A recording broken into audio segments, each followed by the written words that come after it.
Hello दोस्तों, आप सभी का स्वागत है हमारे यूट्यूब चैनल एसएससी कोचिंग में। दोस्तों, आज का टॉपिक हम लोग आधुनिक इतिहास के मुस्लिम लीग, दिल्ली दरबार और होम रूल के संबंधित प्रश्न यहाँ पे देखेंगे। तो यह मोस्ट इम्पोर्टेंट प्रश्न यहाँ पे सभी हैं। तो चलिए स्टार्ट करते हैं हम लोग आज के प्रश्न, और यह सभी एग्जामों के लिए महत्वपूर्ण है। देखिएगा, आज का पहला प्रश्न, 1906 में मुस्लिम लीग की स्थापना हुई थी। तो 1906 में मुस्लिम लीग की स्थापना कहाँ पे हुई थी, यह आपसे पूछा गया है। तो यह याद रखना, 1906 में ढाका में मुस्लिम लीग की स्थापना हुई थी। और किसके नेतृत्व में पूछा जाए तो यह आगा खां, ठीक ना, आगा खां और मोहसिन उल मुल्क, मोहसिन याद रखना, मोहसिन उल मुल्क के नेतृत्व में यह इसकी स्थापना हुई थी मुस्लिम लीग की।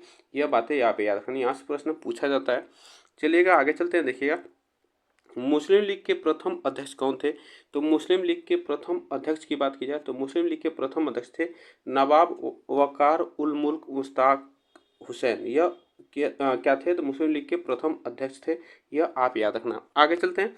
देखिएगा नेक्स्ट क्वेश्चन पे, 1907 में मुस्लिम लीग का वार्षिक अधिवेशन कहाँ हुआ था। तो वार्षिक अधिवेशन की बात की जाए तो यह वार्षिक अधिवेशन जो हुआ था पहला, यह हुआ था कराची में, ठीक ना। और इसके अध्यक्ष कौन थे, तो यह याद रखना, आगा खां इसके प्रथम अध्यक्ष थे। यह याद रखना, यहाँ से प्रश्न पूछा जाता है। पहले अधिवेशन था यह 1907 में, और ये पहला अधिवेशन जो हुआ था कराची में हुआ था, और इसके अध्यक्ष आगा खां। यह आप याद रखना। आगे चलते हैं। देखिएगा, मुस्लिम लीग में किसने ऑल इंडिया लीग की स्थापना की। तो निम्नलिखित में से ऑल इंडिया मुस्लिम लीग की स्थापना किसने की, तो यह प्रश्न पूछा जाता है। तो नवाब सलीमुल्लाह खां, ठीक ना, नवाब सलीमुल्लाह खां ने की थी। आगे चलते हैं। देखिएगा, निम्नलिखित में से कौन मुस्लिम लीग के संस्थापक थे। तो मुस्लिम लीग के संस्थापक की बात की जाए तो मुस्लिम लीग के संस्थापक थे आगा खां और सलीमुल्लाह खां, ठीक ना। आगा खां और सलीमुल्लाह खां मुस्लिम लीग के संस्थापक थे। आगे चलते हैं। देखिएगा, मुस्लिम लीग का प्रथम अधिवेशन किस वर्ष हुआ था। तो अभी बताएं कि प्रथम अधिवेशन की बात की जाए तो यह 1907 में हुआ था। यह बातें आप याद रखना, 1907 में हुआ था। यह आप याद रखना, यहाँ से प्रश्न पूछा जाता है। चलिएगा आगे चलते हैं। नेक्स्ट क्वेश्चन देखिएगा, यहाँ पे 1906 में मिंटो से शिमला में मिले मुसलमानों के सिल्ट मंडल ने प्रार्थना की थी। यह आप याद रखना, प्रार्थना किया गया था मुसलमानों के लिए पृथक निर्वाचन वर्ग के लिए, ठीक ना। यह याद रखना, मिंटो से शिमला में मुसलमानों के लिए सिल्ट मंडल ने क्या किया था, प्रार्थना किया था कि मुसलमानों के लिए पृथक निर्वाचन वर्ग हो। यह आप याद रखना। आगे चलते हैं। देखिएगा, 1906 में मुस्लिम लीग के प्रतिनिधि मंडल द्वारा वायसराय मिंटो को दिए गए ज्ञापन की मुख्य मांग क्या थी। तो यह मुख्य मांग थी पृथक निर्वाचन मंडल। यह आप याद रखना, पृथक निर्वाचन मंडल की मांग थी। आगे चलते हैं। मुसलमानों के लिए पृथक राष्ट्र का विचार दिया था। तो मुसलमानों के लिए पृथक राष्ट्र का विचार किसने दिया था, तो यह याद रखना, सर मोहम्मद इकबाल ने, ठीक ना। सर मोहम्मद इकबाल ने जो यह पृथक राष्ट्र का विचार दिया था, यह आप याद रखना। आगे चलते हैं। देखिएगा, मुस्लिमों के लिए एक पृथक देश की प्रथम बार एक निश्चित अभिव्यक्ति कहाँ हुई थी। तो यह एक निश्चित अभिव्यक्ति जो हुई थी, यह हुई थी 1930 के मुस्लिम लीग के एक इलाहाबाद अधिवेशन के इकबाल के, ठीक ना, ये अधिवेशन के इकबाल के। यह आप याद रखना, यहाँ से पूछा जाता है। तो यह आप याद रखना, यहाँ पृथक देश की प्रथम बार एक निश्चित अभिव्यक्ति की गई थी इकबाल द्वारा। कहाँ पे, इलाहाबाद अधिवेशन 1930 में। यह प्रश्न पूछा जाता है। आगे चलते हैं। देखिएगा, निम्नलिखित में से किसने सर्वप्रथम भारत में एक पृथक मुस्लिम राज्य का प्रस्ताव रखा था। तो यह किसने प्रस्ताव रखा था, यह प्रश्न पूछा जाए तो यह भी बताएं कि मोहम्मद इकबाल ने, ठीक ना, मोहम्मद इकबाल ने रखा था। आगे चलते हैं। सारे जहां से अच्छा के रचयिता कौन है। तो सारे जहां से अच्छा के रचयिता आप याद रखना, वह है मोहम्मद इकबाल, ठीक ना। यह मोहम्मद इकबाल ही है। आगे चलते हैं। देखिएगा, नेक्स्ट क्वेश्चन पे, कैम्ब्रिज पैम्फलेट का शीर्षक था। तो यह आप याद रखें, कैम्ब्रिज पैम्फलेट का शीर्षक क्या था, यह प्रश्न पूछा जाएगा। तो now of never are we live of Paris for ever, यह इसका शीर्षक था। यह आपसे याद रखना है यहाँ पे, ठीक ना। आगे चलते हैं। भारतीय मुसलमानों के लिए पृथक राज्य के लिए पाकिस्तान शब्द का प्रयोग सबसे पहले निम्न में से किसने किया था। तो सबसे पहले आप याद रखना, चौधरी रहमत अली और वे उनके मित्रों ने किया था, ठीक है। पाकिस्तान शब्द का प्रयोग, यह आप याद रखना। आगे चलते हैं। निम्न में से किस युग्म ने प्रथम बार पाकिस्तान का विचार दिया था? तो प्रथम बार पाकिस्तान का विचार दिया था, तो यह याद रखना मोहम्मद असलम खां और चौधरी रहमत अली, ठीक ना। यह याद रखना मोहम्मद असलम खां और चौधरी रहमत अली ने यह विचार दिया था। आगे चलते हैं, देखिएगा। निम्नलिखित में से मुस्लिम लीग के किस अधिवेशन में दो राष्ट्र के सिद्धांत का प्रतिपादन हुआ था? तो दो राष्ट्र के सिद्धांत का प्रतिपादन हुआ था, यह याद रखना, यह हुआ था लाहौर अधिवेशन 1940 में। लाहौर अधिवेशन 1940 में अगर पूछा जाएगा डेट, तो इसमें याद रखना 24 मार्च, यहाँ पे 24 मार्च याद रखना, 24 मार्च 1940, ठीक ना। यहाँ पे प्रस्ताव प्रतिपादित हुआ था, यह बातें याद रखना। आगे चलते हैं, देखिएगा। मुस्लिम लीग के लाहौर अधिवेशन 1940 की अध्यक्षता किसने की थी? तो इसकी अध्यक्षता पूछा जाएगा तो मोहम्मद अली जिन्ना ने, ठीक ना, मोहम्मद अली जिन्ना ने इसकी अध्यक्षता की थी। आगे चलते हैं, देखिएगा। निम्नलिखित में से मुस्लिम लीग के किस अधिवेशन में एम ए जिन्ना ने अभिव्यक्त किया था एक राष्ट्र की किसी परिभाषा के अनुसार मुस्लिम लीग एक राष्ट्र है? तो यह आप याद रखना, वह ऑप्शन जो से हुआ लाहौर अधिवेशन 1940, इसके अध्यक्ष रहे थे उस समय। आगे चलते हैं, देखिएगा। यहाँ पे मुस्लिम लीग का वार्षिक अधिवेशन जिसमें जिन्ना के दो राष्ट्र के सिद्धांत को मान्यता दी गई थी हुआ था, यह कहाँ पे हुआ था? इसमें आपसे पूछा गया है प्रश्न है, तो यह याद रखना, यह लाहौर अधिवेशन 1940, ठीक ना, लाहौर अधिवेशन 1940। आगे चलते हैं, देखिएगा। मुस्लिम लीग ने पृथक पाकिस्तान की मांग सर्वप्रथम की थी, तो पृथक पाकिस्तान की मांग सर्वप्रथम की थी, तो यह 1940 में ही की थी, ठीक ना, 1940 में। आगे चलते हैं, देखिएगा। पाकिस्तान का अलग राज्य आंदोलन का नेतृत्व किसने किया था? तो पाकिस्तान का अलग राज्य आंदोलन का नेतृत्व किसने किया था? तो यह किया था मोहम्मद अली जिन्ना ने, ठीक ना, मोहम्मद अली जिन्ना ने किया था। आगे चलते हैं, देखिएगा। वह कौन तिथि थी जब मुस्लिम लीग ने पाकिस्तान दिवस मनाया था? यह याद रखना, वह कौन सी तिथि थी जब मुस्लिम लीग ने पाकिस्तान दिवस मनाया था? तो यह याद रखना 23 मार्च 1943, 23 मार्च 1943 था। आगे चलते हैं, देखिएगा। वर्ष 1940 में मुस्लिम लीग के अधिवेशन में पाकिस्तान के सृजन का प्रस्ताव किसने रखा था? तो यह आप याद रखना, इसका प्रस्ताव रखा था खलीकुज्जमा, ठीक ना, खलीकुज्जमा ने रखा था। ऑप्शन यहाँ पे डी से होगा, चलेगा। आगे चलते हैं, नेक्स्ट देखिएगा। पाकिस्तान प्रस्ताव की रूपरेखा किसने तैयार की थी? तो पाकिस्तान प्रस्ताव की रूपरेखा किसने तैयार की थी? तो यह याद रखना सिकंदर हयात खान ने, सिकंदर हयात खान ने यह रूपरेखा तैयार की थी। आगे चलते हैं, देखिएगा। निम्नलिखित में से कौन सी तिथि मुस्लिम लीग ने सीधी कार्यवाही दिवस हेतु सुनिश्चित की थी? तो सीधी कार्यवाही दिवस हेतु सुनिश्चित की थी, यह आपसे पूछा गया, तो 16 अगस्त 1946, ठीक ना, 16 अगस्त 1946 ऑप्शन यहाँ पे से होगा। आगे चलते हैं, देखिएगा। नेक्स्ट क्वेश्चन पे देखिएगा। यहाँ पे मुस्लिम लीग ने मुक्ति दिवस कब मनाया था? मुस्लिम लीग ने मुक्ति दिवस आपसे पूछा है, यह कब मनाया था? तो यह याद रखना 1939 ईस्वी में, जब प्रांतों में कांग्रेस मंत्रिमंडलों ने त्याग पत्र दे दिया था, तब मनाया था मुक्ति दिवस, यह आप याद रखना, यहाँ से प्रश्न पूछा जाता है। आगे चलते हैं, देखिएगा। मुस्लिम लीग ने मुक्ति दिवस मनाया, तब मनाया, तो मुस्लिम लीग ने मुक्ति दिवस तब मनाया था जब कांग्रेस सरकार ने इस्तीफा दे दिया था, यह बातें याद रखना, जब कांग्रेस सरकार ने 1939 में इस्तीफा दे दिया था। अभी प्रश्न ऊपर हम लोग देखें, यहाँ पे देखिएगा। आगे चलते हैं, देखिएगा। नेक्स्ट क्वेश्चन पे, किसके आह्वान पर मुस्लिम लीग द्वारा मुस्लिम मुक्ति दिवस मनाया गया था? यह आपको बताना है, तो इसमें याद रखना मोहम्मद अली जिन्ना, ठीक ना, मोहम्मद अली जिन्ना के मुक्ति यह आह्वान पर मनाया गया था, यह आप याद रखना। आगे चलते हैं। मुस्लिम लीग ने मुक्ति दिवस मनाया था, मुस्लिम लीग ने मुक्ति दिवस मनाया था, यह आप याद रखना, मुस्लिम लीग जो था वह मुक्ति दिवस मनाया था 1939 में। आगे चलते हैं, देखिएगा। निम्नलिखित में से कौन एक कथन मोहम्मद अली जिन्ना के विषय में सही नहीं है? तो मोहम्मद अली जिन्ना के विषय में सही नहीं है, तो देखिए, वे दो राष्ट्र सिद्धांत के समर्थक थे, यह बात सही है। उन्होंने 1940 के मुस्लिम लीग के लाहौर के वार्षिक अधिवेशन की अध्यक्षता की, यह बात सही है। असहयोग आंदोलन में उन्होंने भाग नहीं लिया, ये भी बात सही है। वे सदैव डायरी रखते थे, यह गलत बात है, ठीक ना, वे सदैव डायरी नहीं लिखा, यह गलत बात है। तो यही ऑप्शन जो हमारा से हुआ, ऑप्शन यहाँ पे डी से हुआ। आगे चलते हैं, देखिएगा। यहाँ पे प्रश्न थोड़ा सा बड़ा है। भारतीय स्वाधीनता संघर्ष के संदर्भ में निम्नलिखित में से कौन सा कथन सही नहीं है? यह आपसे पूछा है, कौन सा कथन सही नहीं है? देखिएगा। हकीम हकीम अजमल खान राष्ट्रवादी तथा चरमपंथी आहार आंदोलन शुरू करने वाले नेता थे। यह बात सही है।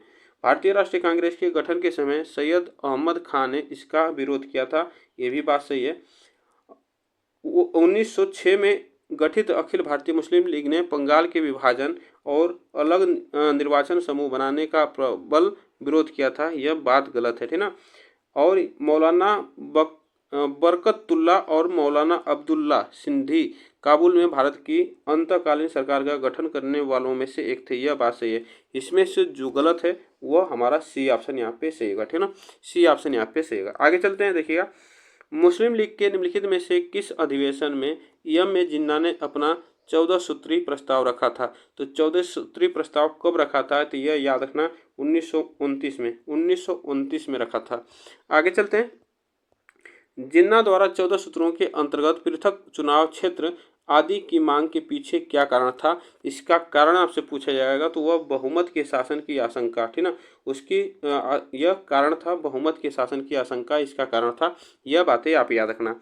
आगे चलते हैं, देखिएगा निम्नलिखित में से किसने 31 दिसंबर 1928 को दिल्ली में हुए सर्वदलीय मुस्लिम सम्मेलन की अध्यक्षता की थी। यह आप याद रखना, वह अध्यक्षता आगा खान ने की थी, ठीक ना। आगा खान ने इसकी अध्यक्षता की थी।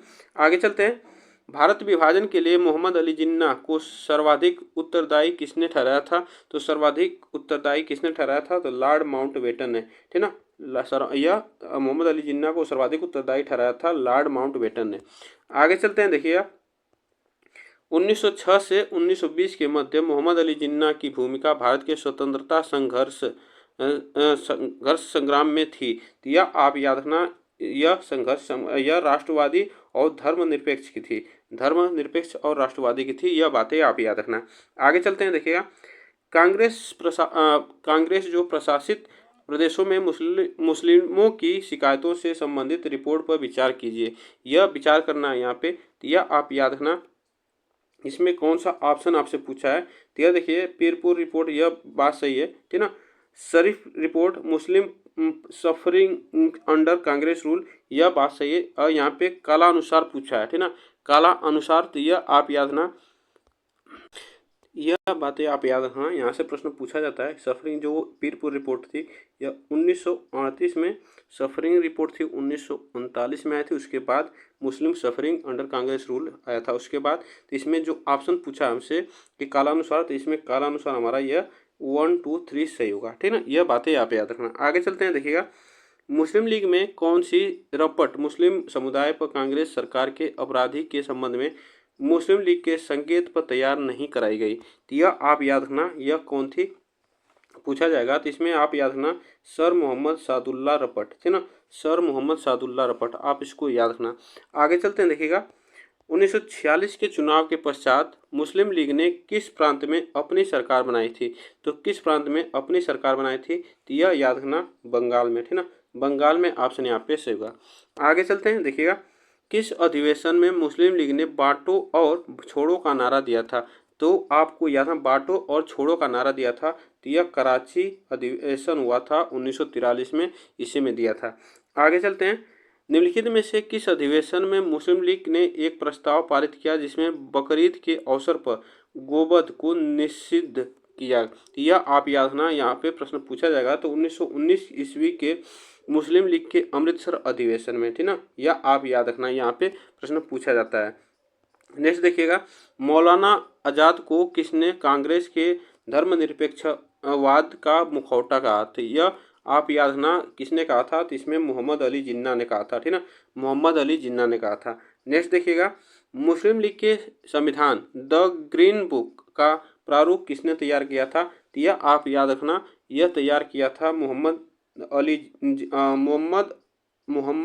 मौलाना मोहम्मद अली जौहर ने तैयार किया था, प्रारूप तैयार किया। यह आप याद रखना। आगे चलते हैं, देखिएगा एनी बेसेंट, यहाँ से प्रश्न पूछा जाता है। देखिएगा एनी बेसेंट के बारे में। तो एनी बेसेंट यहाँ से प्रश्न जो आया है, तो देखिएगा एनी बेसेंट के बारे में, वो होम रूल आंदोलन प्रारंभ करने के लिए उत्तरदायी थे। यह होम रूल से संबंधित प्रश्न है। थियोसोफिकल सोसाइटी की संस्थापिका थी। यह बात गलत है। इंडियन नेशनल कांग्रेस की एक बार अध्यक्ष रह चुकी थी, यह बात सही है। तो इसमें जो ऑप्शन से होगा, सी ऑप्शन से होगा यहाँ पे, इसको याद रखना। आगे चलते हैं, देखिएगा एनी बेसेंट मुख्यतः संबंध रही है। तो यह किससे संबंध रही है? तो यह खिलाफत आंदोलन से, ठीक ना, खिलाफत आंदोलन से संबंध रही है, इसको याद रखना। आगे चलते हैं, देखिएगा होम रूल लीग आंदोलन सर्वप्रथम किसने प्रारंभ किया था? तो होम रूल लीग जो सर्वप्रथम प्रारंभ किया था वह, याद रखना, एनी बेसेंट ने, ठीक ना, एनी बेसेंट ने यह सर्वप्रथम किया था। आगे चलते हैं, देखिएगा सन 1915 से 16 ईस्वी में 2 होम रूल लीग आरंभ की गई थी। नेतृत्व में किसके नेतृत्व में की गई थी? यह याद रखना, तिलक और एनी बेसेंट, है ना, बाल गंगाधर तिलक और एनी बेसेंट के नेतृत्व में की गई थी। आगे चलते हैं, देखिएगा निम्नलिखित में से कौन फेबियन आंदोलन का प्रस्तावक था? तो कौन फेबियन आंदोलन का प्रस्तावक था? तो यह एनी बेसेंट थे। एनी बेसेंट ऑप्शन यहाँ पे से होगा। नेक्स्ट देखिएगा बाल गंगाधर तिलक को लोकमान्य विशेषण कब दिया गया था? तो यह आप याद रखना, लोकमान्य विशेषण दिया गया था होम रूल आंदोलन में, ठीक ना, होम रूल आंदोलन में। आगे चलते हैं, देखिएगा नेक्स्ट क्वेश्चन पे, तिलक तथा एनी बेसेंट द्वारा बनाए गए होम रूल लीग को एक में मिला दिया गया था। यह कब मिला दिया गया था? तो यह 1918 में, ठीक ना, 1918 में मिला दिया गया था। आगे चलते हैं, देखिएगा निम्नलिखित में से कौन होम रूल आंदोलन से नहीं जुड़ा था? तो इसमें से याद रखना कौन नहीं जुड़ा था? तो यह याद रखना, CR दास। CR दास जो थे होम रूल आंदोलन से नहीं जुड़े थे। आगे चलते हैं, देखिएगा अप्रैल 1916 में स्थापित इंडियन होम रूल लीग का प्रथम प्रेसिडेंट कौन था? तो यह आप याद रखना, 1916 में इंडियन होम रूल लीग का प्रथम प्रेसिडेंट कौन था? तो यह जोसेफ बपिस्टा, ठीक ना, जोसेफ बपिस्टा यह प्रथम प्रेसिडेंट था, आप इसको याद रखना। आगे चलते हैं, देखिएगा निम्नलिखित में से किसका योगदान होम रूल लीग की स्थापना में नहीं था? तो यह आप याद रखना, यहाँ से प्रश्न पूछा जाता है, इसको याद रखना, यह TN एलकाट का, ठीक ना, ऑप्शन यहाँ पे से होगा, यह स्थापना में नहीं था सहयोग, इसमें ऑप्शन हमारा डी से होगा। आगे चलते हैं, निम्नलिखित में से कौन मुस्लिम लीग नेता एनी बेसेंट द्वारा स्थापित होम रूल लीग में शामिल हुआ था? तो यह आप याद रखना, मोहम्मद अली जिन्ना, ठीक ना, मोहम्मद अली जिन्ना ऑप्शन यहाँ पे से होगा। चलिएगा आगे चलते हैं, इंडियन होम रूल सोसाइटी स्थापित हुई थी। तो इंडियन होम रूल सोसाइटी स्थापित कब हुई थी? तो यह हुई थी 1905 में, 1905 में हुई थी। आगे चलते हैं, होम रूल आंदोलन भारत के स्वतंत्रता संग्राम के एक नए चरण के आरंभ का द्योतक था, क्योंकि यह द्योतक था, आपसे पूछा जाएगा तो इसने देश के सामने स्वशासन की एक ठोस योजना रखी थी। यह बातें आप याद रखना। आगे चलते हैं, देखिएगा होम रूल लीग के संबंध में निम्नलिखित में से क्या असत्य है? तो क्या असत्य पूछा है, इसमें आपसे पूछा जाएगा, तो यह याद रखना, इसमें असत्य बात पूछा है। तो देखिएगा सबसे पहले इसकी योजना एनी बेसेंट ने 1914-15 में प्रस्तुत की थी, यह बात सही है, ठीक ना। तिलक की home rule league Maharashtra, Karnataka और मध्य प्रांत एवं बरार तक सीमित रही थी, यह बात सही है। तिलक द्वारा स्थापित होम रूल लीग अधिक शक्तिशाली थी, यह भी बात सही है। तिलक और बेसेंट के मतभेदों के उपरांत भी दोनों लीग बनी रही थी, यह गलत बात है, ठीक ना। यह ऑप्शन हमारा जो से होगा यहाँ पे डी ऑप्शन यहाँ पे से होगा, ठीक ना, यह आप याद रखना। आगे चलते हैं, देखिएगा प्रथम विश्व युद्ध के दौरान आंदोलन जो भारत में लोकप्रिय हुआ था वह था, तो यह आप याद रखना, वह था होम रूल आंदोलन, ऑप्शन यहाँ पे बी से होगा। आगे चलते हैं, किस अधिवेशन में होम रूल समर्थक अपनी राजनीतिक शक्ति का सफलतापूर्वक प्रदर्शन कर सके? तो यह आप याद रखना, यह कांग्रेस के सन 1916 के लखनऊ अधिवेशन में, ठीक ना, यहीं पे लखनऊ अधिवेशन में ही यह कांग्रेस और मुस्लिम लीग यहाँ पे एक हुई थी, यह भी बात याद रखना। आगे चलते हैं, देखिएगा निम्नलिखित में से कौन सी एक भारत में होम रूल आंदोलन की विशेषता नहीं थी? तो यह आप याद रखना, होम रूल लीग की विशेषता नहीं थी, तो यह बहिष्कार तथा धरना, ठीक ना, बहिष्कार तथा धरना, यह आप याद रखना, इसकी विशेषता नहीं थी। इसकी विशेषता याद रखना, एक अखिल भारतीय होम रूल संगठन के स्थान पर 2 पृथक होम रूल लीग हो, चर्चा समूह तथा वाचनालयों की स्थापना हो, पुस्तिकाओं का विक्रय तथा विवरण हो, यह इसमें की गई थी। इसमें जो विशेषण था इसका नहीं था, तो बहिष्कार तथा धरना नहीं था।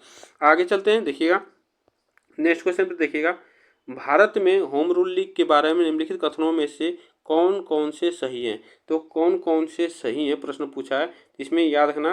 देखिएगा, इस आंदोलन का नेतृत्व नरम दलीय कांग्रेस नेता ने किया था, यह बात गलत है, ठीक ना। यह नरम दल कांग्रेस नेता नहीं किया था। 2 होम रूल लीग थे, इसमें सही बात है। यह आंदोलन प्रारंभ नहीं किए जा सके, यह बात सही है। सरकार इस आंदोलन के प्रति अप्रतिक्रियाशील थी, यह भी बात सही है। इसमें जो ऑप्शन से होगा हमारा बी ऑप्शन यहाँ पे से होगा, इसमें गलत जो है फर्स्ट हमारा गलत है। आगे चलते हैं, निम्नलिखित कथनों पर विचार कीजिए। निम्नलिखित कथनों पर विचार करना है। बीजी तिलक ने अप्रैल 1916 में महाराष्ट्र में होम रूल लीग की स्थापना की थी, यह आप याद रखना, यह बात सही है। 1916 में ही इसकी स्थापना की थी। ऑप्शन जो सही होगा हमारा सिर्फ एक सही होगा, होम रूल आंदोलन से एन.सी. केलकर नहीं जुड़े थे, यह गलत बात है, ठीक ना। आगे चलते हैं, देखिएगा निम्नलिखित स्वतंत्रता सेनानी पर विचार कीजिए। निम्नलिखित स्वतंत्रता सेनानी पर विचार करना है, इसमें आपको बताना है। देखिएगा, अमीर चंद्र, अवध बिहारी, बाल मुकुंद, बसंत कुमार विश्वास, उपरोक्त में से किन्हें लॉर्ड हॉर्डिंग पर बम फेंकने के आरोप में प्राण दंड दिया गया था। तो यह सभी ऑप्शन इसमें से हुआ, इसमें सभी को दिया गया था, यह आप याद रखना, ठीक है। लॉर्ड हॉर्डिंग पर बम फेंकने के आरोप में, यह बिल्कुल बात सही है। आगे चलते हैं, देखिएगा नेक्स्ट क्वेश्चन पे, चांदनी चौक दिल्ली में 1912 में लॉर्ड हॉर्डिंग पर बम फेंकने की योजना किसकी थी। तो यह आप याद रखना, यह रास बिहारी की थी ना, ठीक ना, रास बिहारी की यह योजना थी, रास बिहारी बोस की। आगे चलते हैं, देखिएगा असम स्वतंत्र प्रांत बनाया गया था जब, आप याद रखना, यह जब बनाया गया था 1911 में बंगाल का विभाजन रद्द कर दिया गया था तब, आप याद रखना, यह ऑप्शन हमारा सी से होगा। आगे चलते हैं, बंगाल का एकीकरण किस सन में संपन्न हुआ था। तो बंगाल का एकीकरण आपको याद रखना, इसका संपन्न हुआ था यह 1912 में, ठीक है, 1912 में।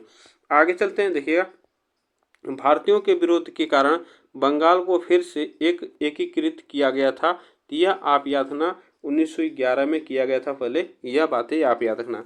आगे चलते हैं, देखिएगा किस वर्ष भारत की राजधानी कलकत्ता से दिल्ली आई थी। तो किस वर्ष आई थी, यह प्रश्न पूछा जाता है, तो 1911 में आई थी, 1911 में।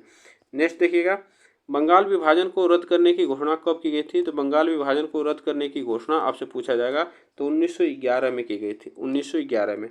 आगे चलते हैं, दिल्ली भारत की राजधानी बनी थी। तो दिल्ली जो है भारत की राजधानी कब बनी थी, तो 1911 में दिल्ली जो भारत की राजधानी बनी।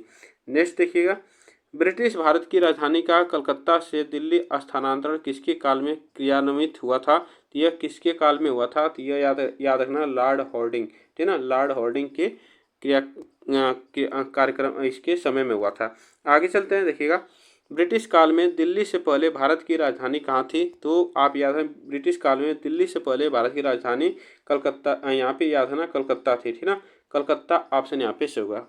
चलिएगा आगे चलते हैं, बिहार में अलग प्रांत के लिए आंदोलन जिसके परिणाम स्वरूप वर्ष 1911 में बिहार एवं उड़ीसा के नए प्रांत का निर्माण हुआ का नेतृत्व किया था। यह आप याद रखना, इसका नेतृत्व किया था सचिदानंद सिन्हा ने किया था, यह बात आप याद रखना। और आज के लिए बस हम लोग इतने प्रश्न करेंगे। आप बताइएगा यह प्रश्न कैसे लगे, वीडियो को एक बार लाइक शेयर जरूर कर दीजिएगा। तब तक के लिए थैंक यू सो मच आप सभी को।